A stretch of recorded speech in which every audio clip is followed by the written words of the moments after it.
Přichází jaro, krásná to předzvěst léta, takže několik následujících videí budu právě tomuto nastupujícímu období věnovat. Dnes půjde dokonce o téma na přání a podíváme se spolu na to, jak si jednoduše sestavit jarní kapsulový šatník na míru. Ahoj, vítejte na mém kanále, jsem Mili a věnuju se tu především módě a high-endové kosmetice. Pokud vás tato témata zajímají, nezapomínejte se přidávat k odběru a stisknout také zvoneček, aby vám žádná podobná videa neutekla. O tom, co je to kapsulový šatník, jsem mluvila v tomto videu, takže se tu nebudu příliš rozkecávat. Protože si ale vůbec nepamatuji, co jsem v něm říkala a také z toho nemuseli vidět, zopakuji tady alespoň to, že na kapsulový šatník se dá nahlížet z mnoha úhlů pohledu. Za prvé jako nedílnou součást minimalistického přístupu k oblékání. V tomto případě prostě chcete vlastnit menší množství pečlivě vybraných kousků oblečení. Ty by se mezi sebou měly dobře kombinovat a být dostatečně univerzální pro celou řadu příležitostí. Za druhé jako na základ celého vašeho šatníku, na kterém poté dále stavíte. A za třetí jako na jeden ze základů vašeho šatníku. V tomto případě si kapsulový šatník vytváříte pro každé roční období nebo pro vaše různé životní role. Pokud mě už nějakou dobu sledujete, asi dobře víte, že já minimalistou nejsem. Nicméně mnou se řídit nemusíte. Zrovna tak se ale není nutné obávat, že pro kapsulový šatník nejste ta pravá. Když jej přizpůsobíte vašim představám a požadavkům, bude vám sloužit ať už jste minimalistka nebo je nakupování vaší vášní. Myslete přitom na to, že toto oblečení má tvořit opravdový základ vašeho šatníku, takže na první pohled může působit poněkud nudně. Nakonec jsou to ale nuance ve formě aktuálních trendy kousků nebo otisk vašeho osobního stylu, které vytváří finální look. Chcete-li šatník pojmout opravdu minimalisticky, nezapomínejte na to, že oblečení musí být kvalitní, tak, aby vám vydrželo alespoň několik sezon a jednotlivé kousky by se mezi sebou měly dát velmi dobře kombinovat. Vaším cílem bude vytvořit širokou škálu outfitů, aniž byste disponovali velkým množstvím oblečení. U jarního kapsulového šatníku kromě stylovosti a univerzálnosti myslete také na to, že by měl být praktický, protože jarní počasí je často nevyzpytatelné a velmi proměnlivé. A jak už jsem před chvílí nakousla, u tohoto oblečení je velmi důležitý jeho materiál. Volte spíš přírodní nebo ve formě směsi a vyhla bych se 100% polyesteru a 100% akrylu nebo jejich kombinaci. Berte v potaz příjemnost nošení, ale i čas, který jste ochotna péči o oblečení věnovat. Vys moje video o kašmíru. A jaké jsou tedy tyto základní kousky? Za prvé, kvalitní džíny, u kterých je důležitý padnoucí a pohodlný střih. Já například preferuji vysoký pás, protože mi opticky prodlužuje nohy, pokud ale máte postavu typu jablko, doporučovala bych spíš pas střední. Stejné je to i s tvarem nohavic. Ačkoliv bych v současné době nákup skinny džínů nedoporučovala a vyměnila bych je spíše za slimky, je to váš šatník a vy rozhodujete o tom, co do něj zařadíte a v čem se cítíte pohodlně. Časem snad přijdu i s videem, jaké džíny jsou vhodné pro jaký typ postavy. Co se týče barvy, je fakt, že ta tmavší je univerzálnější, protože se hodí i pro takové semiformální příležitosti. Já bych se ale na jaře nebála bílých nebo světlejších, případně alespoň středně modrých džínů. Za druhé, další kalhoty. Ne každý preferuje džíny. Pokud mezi tuto skupinu lidí patříte i vy, můžete džíny nahradit například činokalhotami, které jsou vhodné pro každodenní nošení. Samozřejmě je ale můžete mít i jako přídavek k džínům. Často se u kapsulových šatníků doporučují i černé kalhoty, samozřejmě dobře padnoucí. A důvod? Univerzálnost. Můžete je použít jako základ casual i formálních outfitů. Já jsem ale krásným příkladem toho, že černé kalhoty nemusí vždy fungovat. A navíc bavíme se o jarním kapsulovém šatníku, takže bych dala přednost světlejším barvám a volnějšímu střihu. A protože jaro nejsou jen zpívající ptáčci a kytičky ovývané teplým vzduchem, oceníte určitě i kožené kalhoty. Jejich stylingu jsem věnovala samostatné video. A k jaru samozřejmě patří sukně a šaty. Sukně jsou podle mě vhodnější, protože se dají více kombinovat, ale záleží prostě na tom, jaký jste typ a co máte raději. Pokud si vyloženě nechrochtáte v neutrálních, monochromatických nebo černých outfitech, doporučila bych vám do šatníku dodat barvy. Ty vybírejte podle vašeho typu, buď sytější nebo pastelové. Nic neskazíte ani květinovými vzory, které přidávají outfitu na ženskosti. Já vím, jaro, květiny a pastelové barvy. To slýcháváme každý rok. To je ale přesně důkaz toho, že se jedná o ideální a nadčasové prvky vhodné do kapsulového šatníku. Kromě rozevlátého typu sukní si můžete s ohledem na svůj osobní styl zvolit i koženou nebo denimovou sukni, tu první využijete právě při těch chladnějších dnech. Pokud jste milovnicí monochromatických outfitů, texturu jim dodá plissé či tweed. A přesunu se k horní polovině těla. Zde hraje při výběru vhodného kousku váš osobní styl ještě větší roli.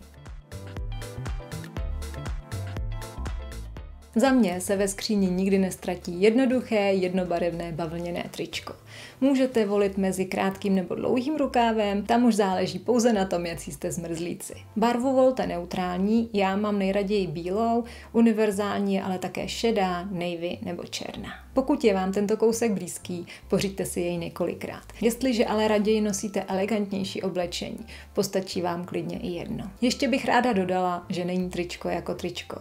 Dle typu postavy vám můžou slušet například delší rukávy nebo výstřih do V, který opticky prodlužuje postavu. Já mám nejradši klasický střih a i když jsem si trička s výstřihem do V koupila, prakticky po nich nesáhám. Tady vidíte, že i kapsulový šatník musí být personalizovaný a není moc pravděpodobné, že by nějaký univerzální uspokojil všechny ženy.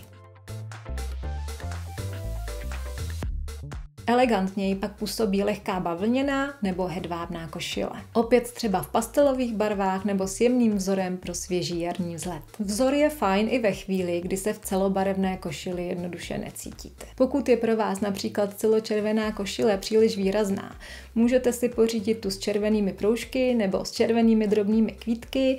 Obě tyto varianty outfit probarví a můžou pro vás být schůdnější. Jestliže ale do svého šatníku zařadíte více barevných sukní, spíše bych sáhla po obyčejné bílé košili. Ta se za mě stejně jako obyčejné bílé tričko nikdy nestratí a já jsem jejich velkým sběratelem. Skvěle se hodí do kanceláře i na večerní akce. Výborně ale vypadá i k džínům, anebo ji pouze přehoďte přes tričko a noste ji jako teplejší vrchní vrstvu. Přece jen jaro přeje vrstvení. Takovým středem mezi tričkem a košilí jsou různé tuniky a halenky. Jsou příjemné na nošení a jejich žehlení zpravidla nebývá tak ošemetné jako u košil. Zároveň je zde i největší prostor pro váš osobní styl, protože halenky můžou být něžně romantické, ale i minimalisticky střídmé.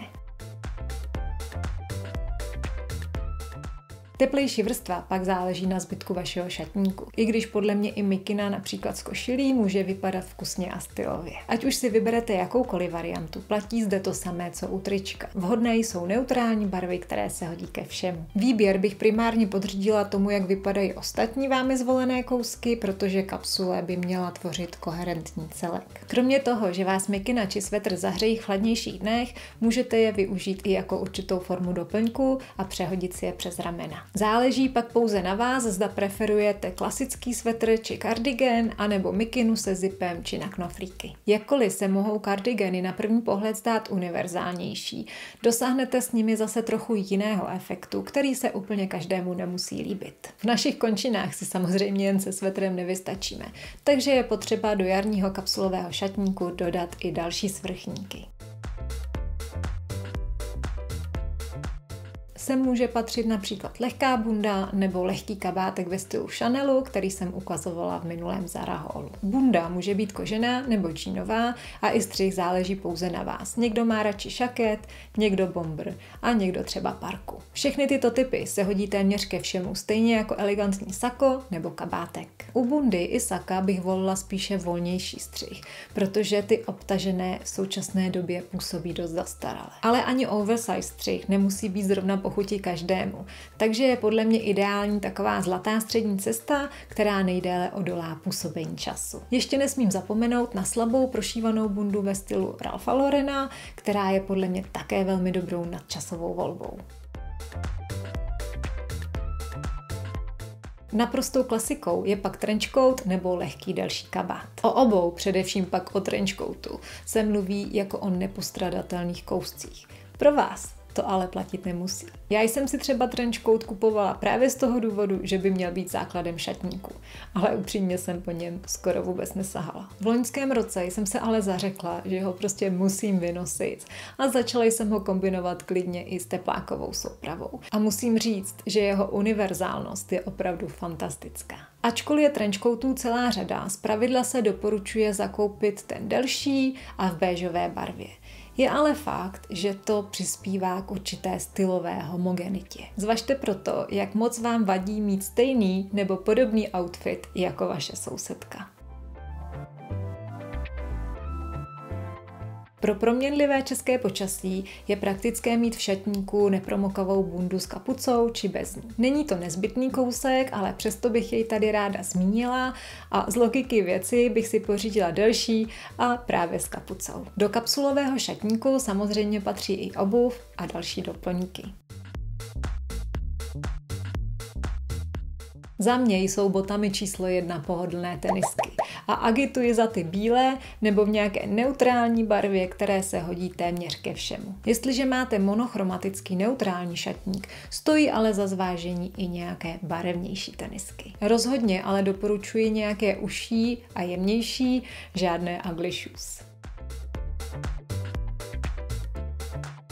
V chladném počasí i na jaře oceníte kvalitní kožené kotníčkové boty. S podpatkem ideálně do špičky, ale nabízí se i combat či Chelsea boots. Všechny tyto boty se opět dají kombinovat prakticky se vším. A ve chvíli, kdy se oteplí, můžete je vyměnit buď za tenisky nebo za boty z následujícího bodu. Ať už jde o baleríny, loafers či lodičky, vesměs se jedná o elegantnější typy obuvy. Ty jsou v případě, že zvolíte odpovídající podpatek či platformu pohodlné a zároveň vhodné pro teplejší dny. Jak asi víte, u lodiček vždy doporučuji jejich slingback variantu, která je právě pro jarní období jako dělaná. U doplňků samozřejmě nemůže chybět kožená kabelka. Pro kapsulový šatník bych volila nějakou v neutrálních barvách. Pro každodenní použití je podle mě nejvhodnější crossbody typ, pokud u sebe ale potřebujete nosit více věcí, nabízí se i tote bag. Já za vhodnou jarní kabelku považuji i tu z přírodních materiálů, jako je plátno či líko, protože podle mě dodají jarní vibe i podzimnějšímu nebo zimnímu outfitu.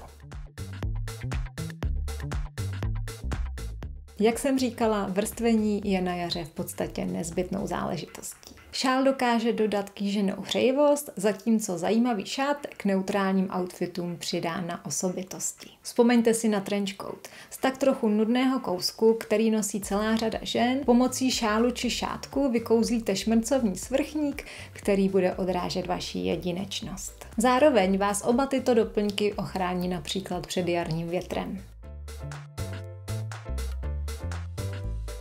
Jaro je bez slunečních brýlí nemyslitelné, i když podle mě je to skvělý doplněk pro všechna roční období. Při jejich pořizování se říďte tvarem svého obličeje, obecně bývá nejslušivější tzv. Cat eye tvar. A protože sluneční brýle zpravidla nebývají tím nejdražším doplňkem, můžete pomocí nich do svého outfitu zařadit i barvy a různé trendy prvky.